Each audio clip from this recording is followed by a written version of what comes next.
केंद्रीय मंत्री व अमेठी सांसद स्मृति ईरानी ने 2019 में कांग्रेस की गढ़ कही जाने वाली अमेठी में भगवा लहरा दिया। उसके बाद अमेठी की जनता आज भाजपा कर रही है। आज तीसरी बार नामांकन पत्र दाखिल किया है। इसको लेकर पूरी तरीके से उत्साह में लवरेज नजर आई थी। आइए बात करते हैं और जानते हैं कितना उत्साह है और कितना अस्वस्थ है अपनी जीत को लेकर के।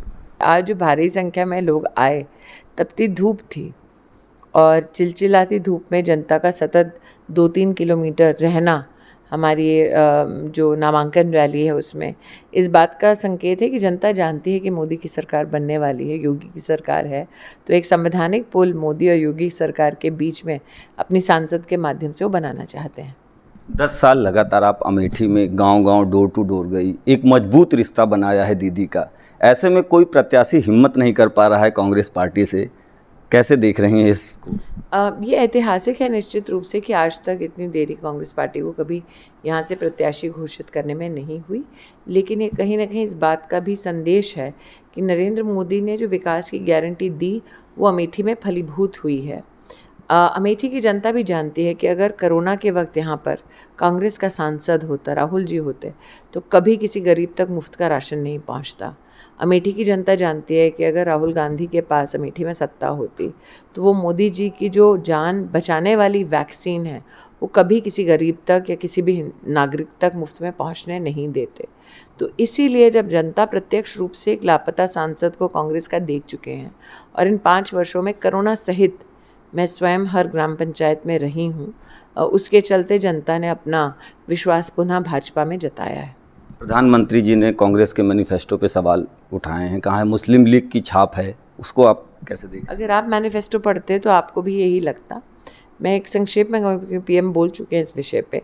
उन्होंने कहा है कांग्रेस पार्टी ने अपने मैनिफेस्टो में कि वो जब टेंडर देंगे कोई भी तो व्यक्ति का धर्म देखेंगे। नॉर्मली टेंडर कोई अगर जाता है किसी काम का तो उसमें गुणवत्ता देखी जाती है, धर्म नहीं देखा जाता। विजिलेंस डिसअलाउ करती है कि आप पक्षपात करके प्री डिसाइड टेंडर नहीं कर सकते। तो एक तो मुस्लिम लीग की छाप है ही, दूसरा घोटाले का मैनिफेस्टो है ये। आरक्षण पर डाका डालने का कोशिश की जा रही है, लगातार ये कहा जा रहा है आरक्षण को लेकर मुद्दा उठाया जा रहा है कांग्रेस पार्टी द्वारा। देखिए, कांग्रेस पार्टी ने जो कर्नाटक में किया वो भयावह है। पिछड़ों का आरक्षण उठाकर उन्होंने मुस्लिम्स को दे दिया। ये कहाँ से संविधान का कहीं ना कहीं समर्थन है अथवा कहाँ से संविधान का सम्मान है?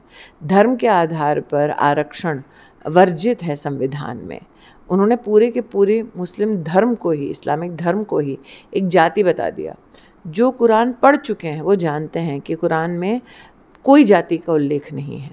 तो जब उनके धर्म ने इजाज़त नहीं दी कि उनका कोई कास्ट हो, तो कांग्रेस पार्टी ने मात्र अपने वोट बैंक की राजनीति करने के लिए मुस्लिम पूरी रिलीजन को, धर्म को ही कास्ट बना दिया और न सिर्फ कुरान का अपमान किया बल्कि साथ ही जो मैंने कहा आपको पिछड़े वर्ग का जो अधिकार था उसको कांग्रेस पार्टी ने छीना। ये कांग्रेस पार्टी मना नहीं कर सकती।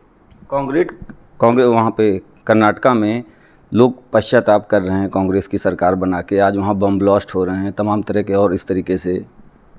मैं पुनः कहती हूँ, मोदी सरकार ने एक सुरक्षित और सक्षम भारत राष्ट्र के प्रति मुझे लगता है कि सेवा के रूप में दिया है और इसीलिए आज आप देख रहे हैं कि देश भर में फिर एक बार मोदी सरकार और अब की बार 400 पार का नारा ये गूंज रहा है। लगातार जिस तरीके से 5वें चरण में अमेठी में चुनाव है, 20 मई को आप गांव-गांव डोर टू डोर जा रही हैं। कांग्रेस पार्टी अपने प्रत्याशी का सिलेक्शन नहीं कर पा रही है, ऐसे में कैसे इलेक्शन लड़ेगी अमेठी में? वो मैं नहीं जानती, वो आप कांग्रेस से पूछिए। लेकिन हाँ, ये सत्य है 10 दिनों में 145 मीटिंग्स मैंने की हैं, 325 मीटिंग्स मेरी पार्टी ने की हैं। आज आपके नामांकन में मुस्लिम वर्ग की महिलाएं जो है बड़ी संख्या में जगदीशपुर से आई और आपके नाम का जय घोष करती हुई नजर आई। मैंने उनसे खुद बातचीत की तो उन्होंने कहा कि हमारा समर्थन अमेठी सांसद स्मृति ईरानी जी के साथ है। ये एक बड़ी उपलब्धि है कांग्रेस। अमेठी में स्पेशली जब कोरोना आया तो नरेंद्र मोदी ने सबको मुफ्त का राशन दिया। 19 लाख लोग आज अमेठी में मुफ्त का राशन पा रहे हैं। किसी के साथ पक्षपात नहीं हुआ। हमने 262 गांव में पक्की सड़क बनाई, किसी के साथ पक्षपात नहीं किया। जब वैक्सीन मुफ्त की मिली सबको मिली, ऐसा नहीं था कि एक विशेष वर्ग को मिली। तो चूंकि नरेंद्र मोदी ने पक्षपात विकास के काम में नहीं किया, कोरोना में नहीं किया, निश्चित रूप से आप देखेंगे हर वर्ग के व्यक्ति मोदी जी का समर्थन करते हैं। कई अन्य दल के लोग हैं जो आपके भाई हैं और आप उनकी बहन हैं, वो लगातार ये बात कह रहे हैं कि अपनी बहन के माथे पर विजय श्री का टीका इस बार लगाना है और अमेठी से पुनः दूसरी बार भारी बहुमत से उन्हें सांसद बनाना है। ये बड़ी उपलब्धि है। चलिए, कम से कम कोई तो किसी राजनीतिक दल में है जहाँ पर भाई बहन प्रतिद्वंदी नहीं है। संपत्ति बंटवारे को लेकर के, विरासत टैक्स को लेकर के तमाम बातें की जा रही हैं, लगातार भाषण दिए जा रहे हैं। ये कहीं ना कहीं देश के लिए गलत होगा अगर ऐसा होगा तो। देखिए, जिन्होंने अपनी विरासत ही जनता के पैसे को लूट के बनाई है, अब उनकी नज़र जनता की जेब पे है, पहले जनता की तिजोरी पर थी। जो कांग्रेस का बयान आया है अपने आप में भयावह इसलिए है क्योंकि सार्वजनिक रूप से उसे किसी छुटपैये नेता ने नहीं बोला है। राहुल जी ने, प्रियंका जी ने बोला है कि हम सबकी कमाई की गिनती करेंगे। सबकी मतलब सबकी, गरीब भी आएगा, मध्यम वर्ग भी उसमें आएगा। किस आधार पे करेंगे ये नहीं बताएंगे, कौन करेगा ये नहीं बताएंगे, क्यों करेंगे ये नहीं बताएंगे। सबकी कमाई की गिनती होगी, सबकी कमाई ले ली जाएगी, फिर जैसा कांग्रेस की इच्छा होगी वैसे बांटेगी। देश का एक एक बच्चा जानता है कांग्रेस ने आज तक किसी को अठन्नी तक नहीं दी, लिया ज़रूर है। जहाँ तक विरासत की बात है, हम सब ग्रामीण अंचल में रह रहे हैं, हम जानते हैं कि एक महिला के लिए, उसके बच्चों के लिए संरक्षण ही उसके परिवार की कई बार जो कामकाजी नहीं है बल्कि घरेलू महिला है, या फिर जो पिता के सानिध्य में संगठित परिवार रहता है, उसके पूरे जीवन की पूंजी वो विरासत है।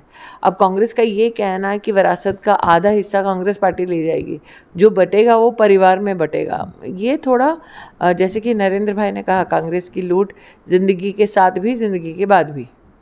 एक सांसद, एक दीदी, किस तरीके से अमेठी में वो कौन से काम है, वो कौन सा ख्वाब आपने देखा है अमेठी के लिए जिसे अभी पूरा नहीं हुआ है, आप सोच रही हैं कि उसे हम पूरा करेंगे ताकि अमेठी वालों को? मेरा हर जो मैंने वादा दिया था उसे पूरा किया है।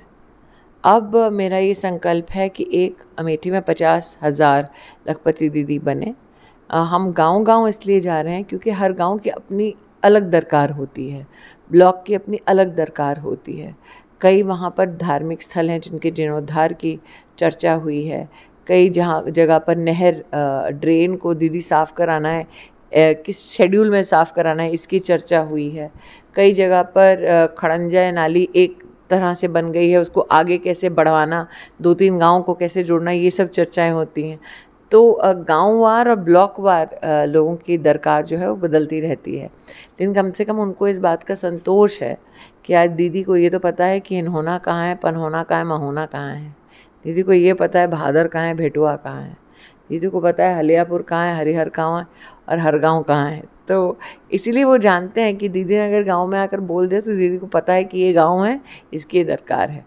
एक आखिरी सवाल, अमेठी में 2014 के पहले भारतीय जनता पार्टी का संगठन कह लें या कार्यकर्ता कह लें ना के बराबर हुआ करते थे। करीब 2.5 लाख ऐसे मंडल अध्यक्ष, ऐसे पार्टी के पदाधिकारी हैं जो आपके साथ हैं। इसके साथ अमेठी की जनता भी है, तो इस बार एक बड़ी जीत का उम्मीद है। 1,25,000 नए मेंबर्स अमेठी लोकसभा क्षेत्र में बना चुके हैं। 1,25,000 लोगों का मेंबर बनना अपने आप में बहुत बड़ी बात है। मैं जब अमेठी आई थी तो 60% बूथ्स पे हम टेबल नहीं लगा पाते थे। आज हमारी हर बूथ पर लगभग 50 लोगों की टीम है, तो 95,000 तो वही हो गए। 1923 बूथ हैं जिसमें से 1900 बूथ के मैंने अभी आपको आंकड़े गिनाए, 23 के आंकड़े और गिना दूंगी। तो कहीं ना कहीं हाँ, निश्चित रूप से हमारा संगठन का अमेठी में विस्तार हुआ है। संगठन में हमारे मार्गदर्शक, हमारे प्रदेश अध्यक्ष भूपेंद्र भाई का ये आदेश रहा है, हर बूथ, हर गांव पे संगठन का विस्तार हो, जो हम कर पाएँ। तो सुना आपने, साफ तौर पर कहना है और अमेठी का एक एक कार्यकर्ता ये गाना गाते हुए चल रहा है कि अमेठी से इस बार हर मैदान फतेह। पप्पू पांडे, न्यूज़ 18 अमेठी।